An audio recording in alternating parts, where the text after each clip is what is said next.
इस कहानी की शुरुआत होती है एक ऐसे शहर को दिखाते हुए जहाँ का तापमान बहुत ही ज्यादा कम था। वहाँ पर तो साल की कई महीनों तक लगातार बर्फ गिरते ही रहती थी। अब हमें वहाँ हैंक नाम का एक आदमी दिखाया जा रहा था। हैंक अपनी रोजाना की जॉब से घर पर वापस आता है, जहाँ पर उसकी वाइफ सारा मौजूद थी। सारा प्रेग्नेंट होती है, इसीलिए हैंक उसका बहुत ही अच्छे से ख्याल रखता। वो अपनी वाइफ के साथ थोड़ा सा क्वालिटी टाइम स्पेंड करता है और फिर निकल पड़ता है अपने भाई जैक के पास। दरअसल उन दोनों को बर्फीले वाले इलाके में कुछ काम था, इसीलिए वो दोनों साथ में जा रहे थे। हैंक अपनी वाइफ को अपना ख्याल रखने के लिए बोलकर वहाँ से जाने लगा होता है। दरअसल यहाँ हैंक के छोटे भाई जैक का दिमाग थोड़ा सा खराब होता है। वो तो कभी कभी बच्चों की तरह हरकत ही करने लगता था। अब यहाँ जैक ने देखा कि उसके घर के पास एक ट्रक मौजूद है, जिसके अंदर एक आदमी होता है जिसका नाम ल्यूक था। जैक अपने बड़े भाई हैंक के पास आकर पूछता है कि आखिर तुमने ल्यूक को क्यों बुलाया, क्योंकि कुछ समय पहले जैक और ल्यूक की एक दूसरे से लड़ाई हो चुकी थी। बट अब सिर्फ अपने भाई के लिए जैक उस ट्रक में बैठने के लिए राजी हो जाता है। वो तीनों निकल पड़े थे एक लंबे सफर के लिए। अब यहाँ दूसरी तरफ हमें दिखाया गया एक लोमड़ी को, जो पास ही वाले फार्म में कुछ मुर्गियों को पकड़कर भाग रहा था। उसके पीछे पीछे फार्म का मालिक भी लोमड़ी को पकड़ने के लिए भागता रहता है।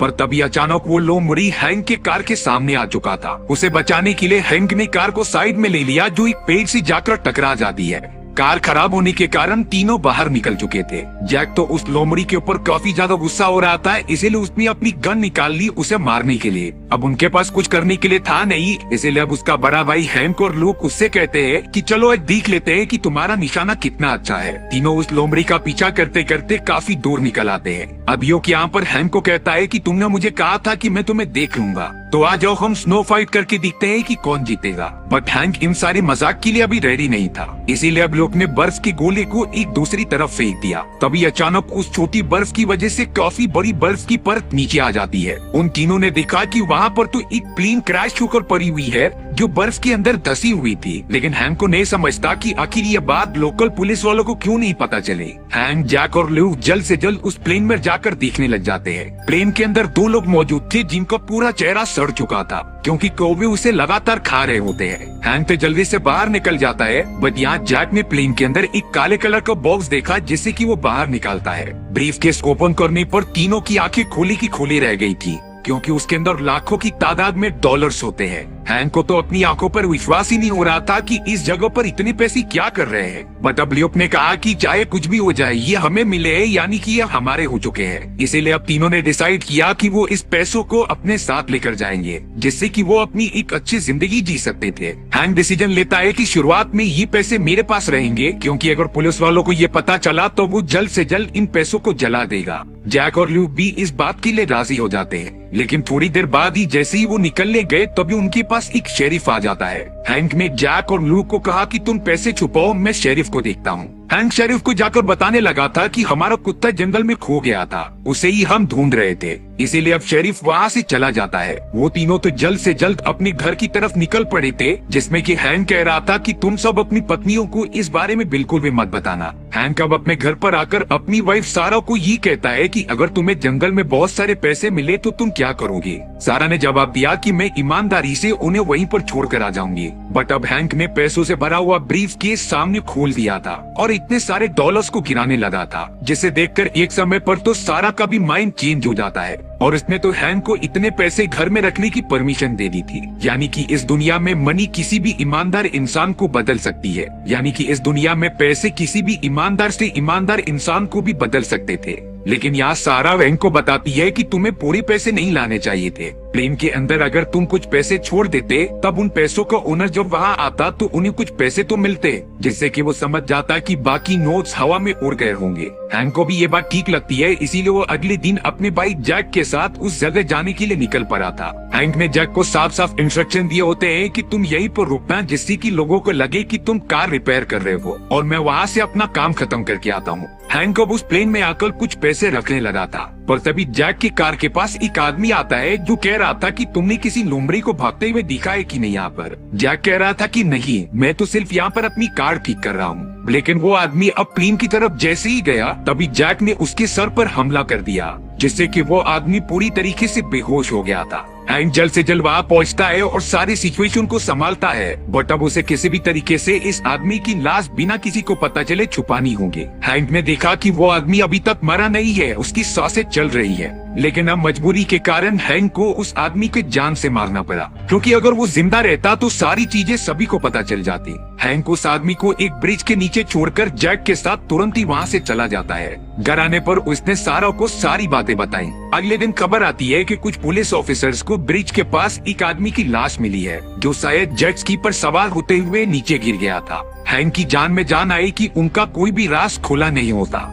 अगले दिन ही सारा हैंक को एक लाइब्रेरी में बुलाती है, जिसमें कि वो उसे एक खबर के बारे में बता रही थी, जहां 2 लुटेरों ने एक लेडी से पूरे $4 लाख छीने थे और वो एक हवाई जहाज से कहीं दूर चले गए होते हैं। शायद ये वही लुटेरे हैं जिनका प्लेन क्रैश हो गया और उनके पैसे तुम्हें मिले। अब एक दिन हैंक अपने घर में सोया था, तभी वहाँ लियो आ जाता है, जो हैंक से थोड़े पैसे मांगने लगा था क्योंकि उसे बहुत ज्यादा जरूरत थी। हैंक कहता है कि अभी तुम्हें कोई पैसे नहीं मिल सकती, क्योंकि हमारे बीच डील हुई थी कि इन सारे नोट्स में से कोई भी अभी बाहर नहीं जाने चाहिए। बट यहाँ पैसे ना देने के कारण लियो हैंक को धमकी देने लगा था कि वो पुलिस वालों को जाकर सारी चीजें बता देगा। बट हैंक कहता है कि इन सारी चीजों से हम तो फंसेंगे ही, साथ ही साथ तुम भी फंस जाओगे। अब यहाँ हैंक और भी ज्यादा मुसीबत नहीं लेना चाहता था, इसीलिए वो ल्यूक को थोड़े $100 दे देता है, जिससे कि ल्यूक वहाँ से चला गया था। बट अब उसे किसी भी हालत में ल्यूक को संभालना होगा, क्योंकि वो कभी भी अपना मुंह खोल सकता है पुलिस वालों के सामने। अब एक दिन हैंक जानबूझकर जैक और ल्यूक को एक पार्टी पर बुलाता है, जिसके अंदर उसने ल्यूक को बहुत ही ज्यादा शराब पिला दी थी। हैंक अब जैक की मदद से सभी के साथ ट्रूथ और डेयर खेल रहा था, जिसमें कि उन्हें एक सच्चाई बतानी है। लियो, जो कि पूरी तरीके से नशे में धुत था, हैंक उससे पूछता है कि तुमने रिसेंट टाइम में कौन सी अनोखी चीज की है। लियो तो उस प्लेन दुर्घटना में हुई सारी चीजें बता देता है, जिसमें कि उसने कत्ल भी किया था, और ये बात हैंक ने तो चुपके से रिकॉर्ड भी कर ली होती है। सारी चीजें कन्फेस करने पर हैंक ने दिखाया कि मेरे पास अब तुम्हारी रिकॉर्डिंग है,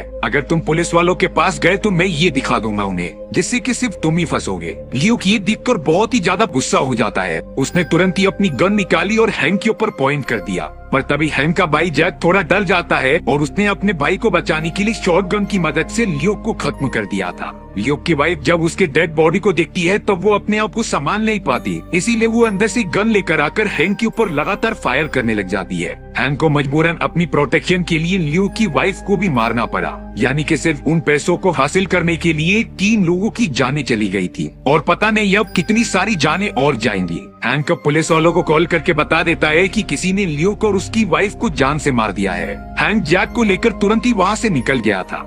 अगले दिन पुलिस वाले हैंक से पूछताछ कर रहे होते हैं, क्योंकि उसी ने कॉल किया होता है। हैंक ने बताया कि लियो और उसकी वाइफ एक दूसरे से बहुत ज्यादा झगड़ा करते थे और शायद दोनों ने ही अपनी जान ली है। पुलिस वाले तो हैंक पर बिल्कुल भी शक नहीं खाते, बट कहानी में ट्विस्ट तब आता है जब जॉन नाम का एक ऑफिसर का वहाँ ट्रांसफर हुआ था। लेकिन कहानी में ट्विस्ट तब आता है जब जॉन नाम का एक ऑफिसर वहाँ आ गया था। दरअसल वो यहाँ पर उसी मिसिंग प्लेन को ढूंढने आया था, और जॉन को अब कहीं न कहीं हैंक के ऊपर शक होने लगता है, इसीलिए अब उसने डिसीजन लिया कि वो कल प्लेन को ढूंढने जाएगा।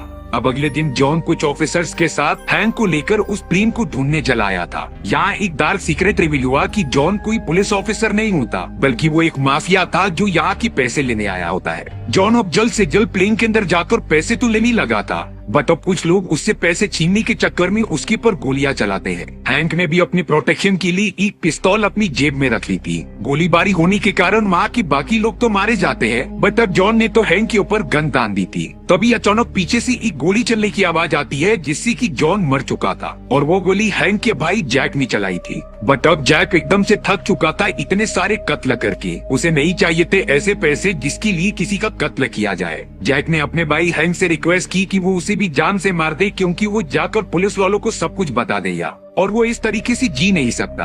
हालांकि हैंक ये नहीं करना चाहता था, लेकिन बहुत ज्यादा रिक्वेस्ट करने के कारण हैंक जैक को मार देता है। हैंक तो अब खुद वहाँ पर बैठ की गिल्ट में रोने लगा था कि उसने कुछ पैसों के लिए इतने लोगों की जानें ले ली। और इसी खतरनाक एंडिंग के साथ हमारी ये कहानी यहीं पर खत्म हो जाती है। अगर आप डॉक्टर मूवी टेलर के चैनल पर नए हो तो सब्सक्राइब करना मत भूलना, क्योंकि इसी तरीके की इंटरेस्टिंग और मिस्टीरियस कहानियाँ आती रहेंगी।